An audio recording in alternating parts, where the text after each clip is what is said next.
Hello guys, আমি অনেকদিন পর চলে আসছি আবার। আর welcome to my art world. আমি অনেকদিন পর ভিডিও ছাড়লাম কারণ এই কয়েকদিন আমার এক্সাম চলতেছিল, তাই আমি ভিডিও দিতে পারি নাই। তো এখন থেকে আমি আবার নিয়মিত স্টার্ট করবো ভিডিও দেওয়াটা। আর এখানে আমার ওয়ালে আমি সব যত টাইপের আমার কাছে ছিল পেন্টিং আমি সব এখানে লাগাইছি। তো ওয়াল আমার খুব ইচ্ছা যে আমি আমার রুমের ওয়ালটাকে অনেক সুন্দর করে ডেকোরেশন করে রাখবো। তো ওরকমই আমি পারছি আলহামদুলিল্লাহ। তো এখানে আমি ক্যানভাসের পেন্টিং আমার কাছে অত ছিল না, যতগুলো আমি আঁকছি এখানে আমি ডাবল সাইডের টেপ ইউজ করছি।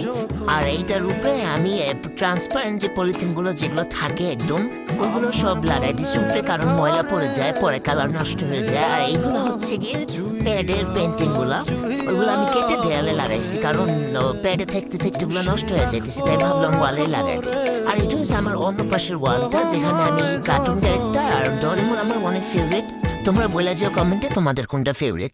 তো থ্যাংকস।